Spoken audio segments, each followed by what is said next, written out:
The Treasure of Lima and Cocos Island, the world's richest unrecovered pirate hoard. Hey adventure hidden fans. Have you ever stared at an old map, dreaming of X marks the spot? What if I told you there's a real place, a remote island, rumored to hold the single richest pirate treasure ever lost? A hoard worth a staggering $20 billion in today's money.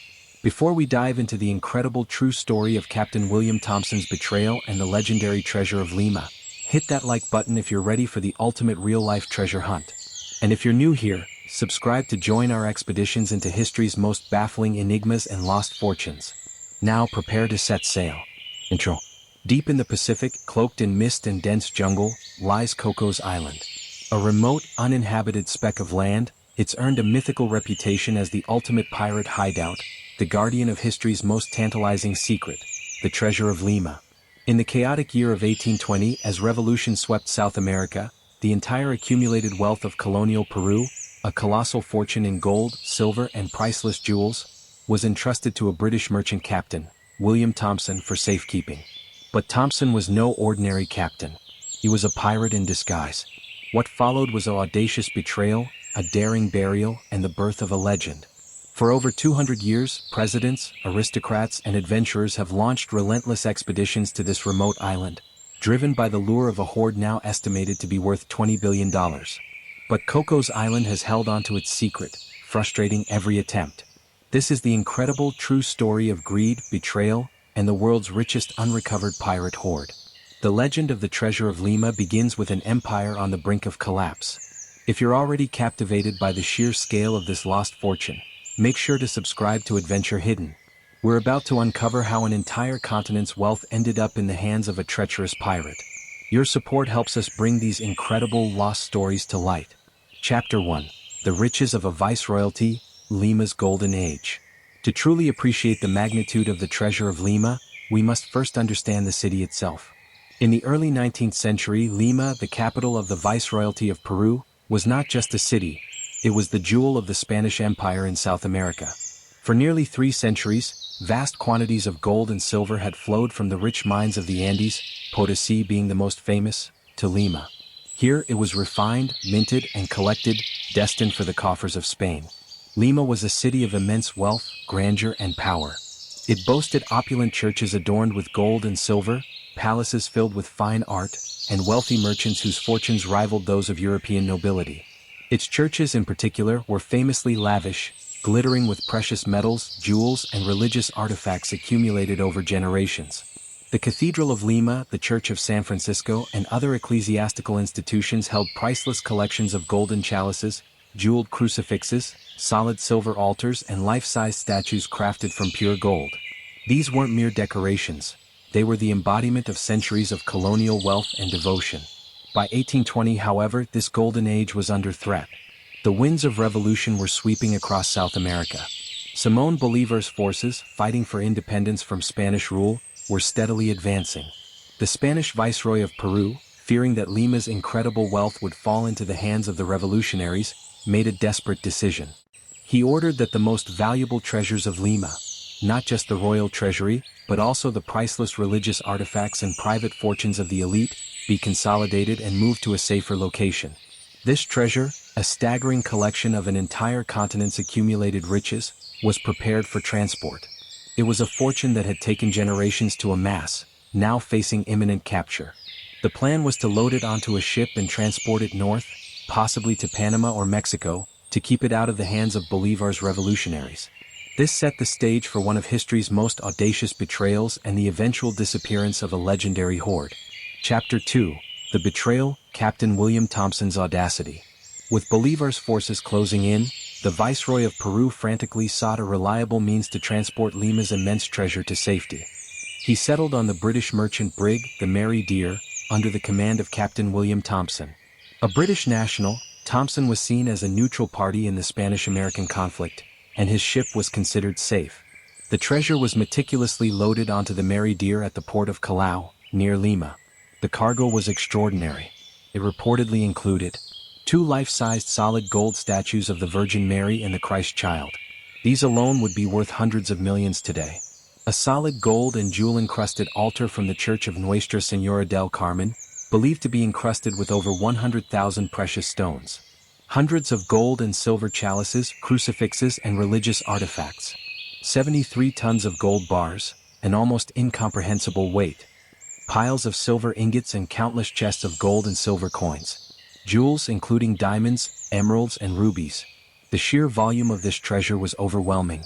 It filled several ships' holds. The Mary Dear was one of several vessels, but it was entrusted with the most valuable portion, perhaps even the lion's share of the total wealth. As soon as the treasure was fully loaded and the Mary Dear set sail, Captain Thompson revealed his true colors. He was no loyal transporter. He was a pirate. Just days out of port, Thompson and his crew turned on the Spanish guards who were accompanying the treasure. They slaughtered them all, throwing their bodies overboard. With the Spanish eliminated, Thompson had undisputed control over the most valuable cargo on the high seas. Instead of sailing north to a Spanish-held port, Thompson immediately changed course, heading west into the vast expanse of the Pacific Ocean. His destination, a remote, uninhabited island renowned even then as a pirate haven, a place where secrets could be buried and never found, Cocos Island. Thompson's act was one of unparalleled audacity and treachery. He had seized a fortune that few pirates could ever dream of, not through battle, but through a cold-blooded betrayal. The stage was now set for the treasure to vanish, not into the depths of the ocean from a storm, but into the impenetrable jungle of a tiny, forgotten island. Chapter 3, Cocos Island, the ultimate pirate vault. Cocos Island, Isla del Coco, is not just any island, it's a place perfectly designed by nature to hide secrets. Located approximately 550 kilometers, 340 miles, off the Pacific coast of Costa Rica, this uninhabited island is a dense, volcanic wilderness, perpetually cloaked in mist and lush, almost impenetrable jungle. Even in the 19th century, Cocos Island was known as a favored hideout for pirates and privateers. Its rugged coastline, numerous hidden coves, and abundant freshwater made it an ideal spot for ships to resupply, repair, and most importantly, stash their ill-gotten gains. Its remoteness ensured privacy, and its formidable terrain provided natural security. The island is relatively small, only about 23.85 square kilometers, 9.2 square miles, but its interior is a labyrinth of steep valleys, jagged cliffs, and roaring waterfalls, all choked by dense, humid rainforest. When Captain Thompson and his pirate crew arrived at Cocos Island, they found the perfect vault for their colossal haul. According to the legend, they spent several days ferrying the massive treasure from the ship to the shore, then hauling it deep into the island's interior.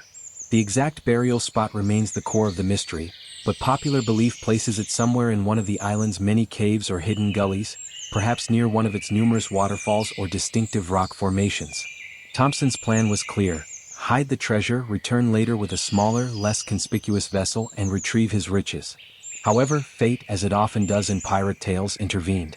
As Thompson sailed away from Cocos Island, he was quickly intercepted by a Spanish warship.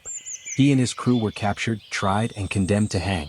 Before his execution, Thompson, in a desperate bid to save his life, reportedly offered to lead the Spanish to the buried treasure. He was given a reprieve, and a Spanish expedition set out for Cocos Island. However, once on the island, Thompson somehow managed to escape into the dense jungle, vanishing from his captors. He was never seen again by the Spanish. It's believed he later managed to signal a passing ship, or was rescued, and eventually made his way back to Newfoundland, his native home.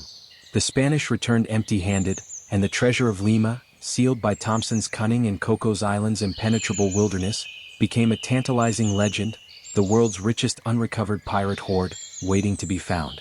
Imagine being Thompson, standing on that remote island, burying billions in gold, then vanishing into the jungle. Do you think he ever made it back? Let us know your theories in the comments below. And if you're as obsessed with this ultimate treasure hunt as we are, please take a moment to like this video and share it with fellow adventurers and treasure seekers. Your engagement helps us unravel more of history's deepest mysteries.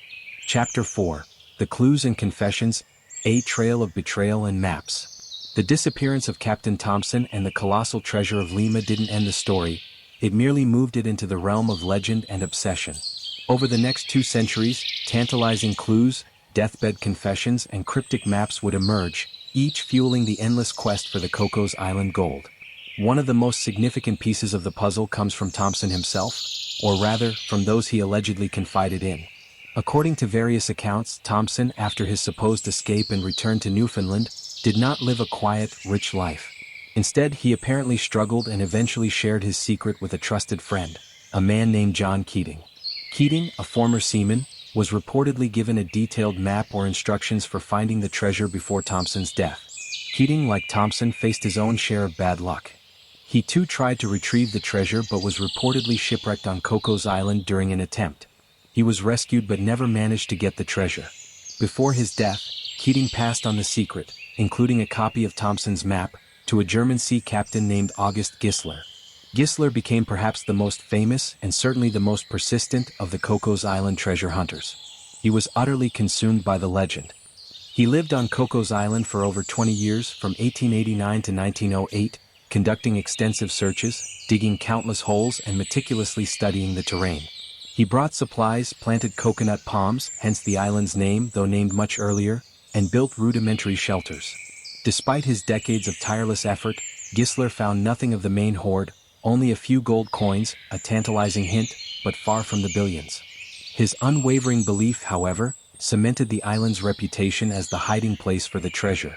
Other confessions and maps emerged over the years, often from supposed descendants of Thompson's crew or from men claiming to have been part of later attempts to retrieve the gold.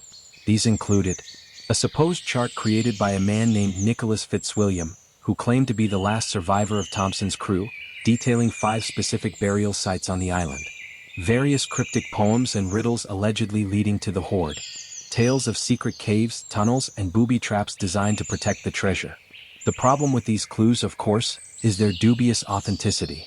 Many were likely hoaxes designed to trick investors, or simply folklore that grew around the tantalizing legend. Yet, for generations of treasure hunters, these flimsy threads were enough to justify launching massive, costly, and often fruitless expeditions to the remote, jungle-choked shores of Cocos Island. The allure of the estimated $20 billion fortune was simply too strong to resist. Chapter 5. The Epic Hunts, 2 Centuries of Failed Expeditions. The legend of the Treasure of Lima is inextricably linked with Cocos Island, and for over 2 centuries, that remote speck in the Pacific has been a magnet for adventurers, dreamers, and some very powerful figures.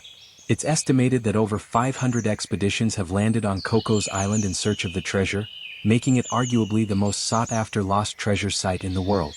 And to date, every single one has failed to locate the main hoard.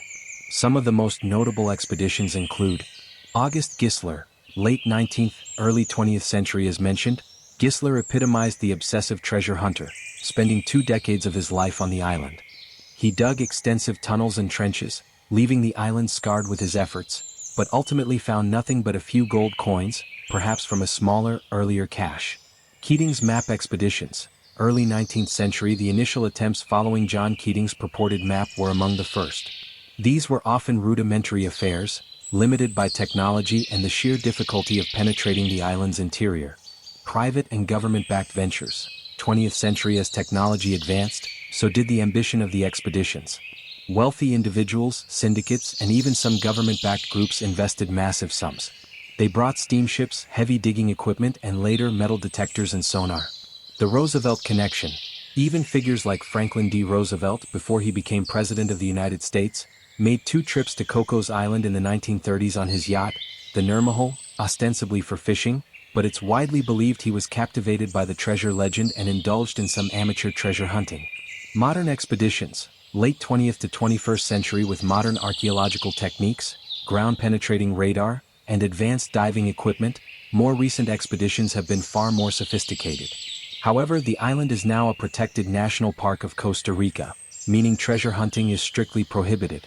Any modern exploration is typically for scientific or ecological purposes, though the lure of the treasure still persists for many. Why have they all failed? The impenetrable jungle. The island's interior is incredibly dense, with thick vegetation, steep ravines, and countless hidden caves. Locating a specific burial spot, even with a map, is like finding a needle in a colossal haystack. Shifting landscape. Earthquakes, landslides, and torrential rains constantly reshape the island's terrain, potentially burying or exposing clues, but also changing landmarks and making old maps unreliable. False clues and hoaxes. Many expeditions were based on unreliable maps or fraudulent confessions, leading them on wild goose chases. The sheer scale. The Treasure of Lima is too vast to be hidden in a simple chest. It's likely spread across multiple locations or in a large, concealed chamber, making a single discovery difficult. The curse of Cocos Island. Many expeditions have ended in disaster, shipwrecks, disease, financial ruin, and even loss of life. This has fueled the legend of a curse protecting the treasure. Despite the countless failures, the idea that a $20 billion treasure lies hidden somewhere on Cocos Island continues to draw dreamers and adventurers, ensuring the legend will live on as long as the gold remains unfound. Chapter 6. The $20 billion question. Why so elusive? The Treasure of Lima is arguably the single largest unrecovered pirate treasure in the world, with conservative modern estimates placing its value at around $20 billion US. This staggering figure, combined with over 2 centuries of relentless searching by countless expeditions, begs the ultimate question. Why has it never been found? Several compelling factors contribute to its enduring elusiveness. The masterful concealment. If Thompson was as cunning as his betrayal suggests, he would have chosen a burial site that was virtually impossible to find without precise knowledge. Pirates were known for elaborate measures to conceal their hoards, diverting streams, creating false trails, and even booby-trapping locations. The changing landscape. Cocos Island is a geologically active and climatically dynamic place. Heavy rainfall causes erosion and landslides. Earthquakes frequently shake the island. These natural forces can dramatically alter the terrain over decades, burying old landmarks, changing the course of streams, and potentially entombing the treasure far deeper than its original burial point. A map from 1820 might be useless on a terrain that has shifted so significantly. The authenticity of clues. The vast majority of maps, confessions, and clues that have surfaced are likely either fabrications or highly ambiguous. Many expeditions were probably chasing ghosts based on forged documents. The true, genuine clues, if they exist beyond Thompson's mind, may have been lost to time or remain undiscovered. The sheer size of the hoard. A treasure of this magnitude, 73 tons of gold, plus countless other artifacts, cannot be hidden in a single small chest. It would have required a large, secure location, perhaps a series of caves or a very large dug pit. This massive scale makes it harder to hide and potentially spread out, but also makes it a huge logistical challenge to recover if found. The human element of the hunt. Treasure hunters by nature are often secretive, competitive, and prone to obsession. This can lead to inefficient searches, distrust, and a focus on grand pronouncements rather than meticulous, scientific exploration. The treasure fever that grips those on the island often leads to fruitless digging in obvious places. Cocos Island as a national park. Since 1978, Cocos Island has been a protected national park of Costa Rica, a UNESCO World Heritage Site. This designation strictly prohibits treasure hunting and extensive excavation without specific scientific permits. While this protects the island's pristine ecosystem, it also effectively closes the door on the type of large-scale, disruptive searches that characterized past expeditions. Any modern search would require an entirely new, environmentally respectful and collaborative approach, focusing on archaeological methods. The Treasure of Lima remains the ultimate fantasy for treasure hunters and the most frustrating enigma for historians. It continues to beckon from the depths of a remote, jungle-shrouded island, forever challenging humanity's greed and ingenuity, maintaining its status as the world's richest unrecovered pirate hoard. Otro. From the golden churches of Lima to the treacherous depths of Cocos Island, the legendary pirate hoard of Captain William Thompson remains one of history's most tantalizing and elusive mysteries. It's a tale of immense wealth, audacious betrayal, and an island that has kept its secrets for over 2 centuries. Will the $20 billion in gold, jewels, and priceless artifacts ever be brought to light? Or will Cocos Island continue to guard its legendary secret, a testament to nature's power and human ingenuity, forever tantalizing dreamers from across the globe? The quest for the Treasure of Lima continues, perhaps not with pickaxes and shovels, but with modern technology and a renewed understanding of preservation. Thank you for joining us on this deep dive into one of the world's most captivating lost treasures. If the legend of Cocos Island captivated your imagination, please like this video and share it with fellow explorers of lost wonders. And for more thrilling journeys into hidden riches, ancient mysteries, and unsolved enigmas, don't forget to subscribe to Adventure Hidden. Until our next adventure, stay curious and keep searching for the truth.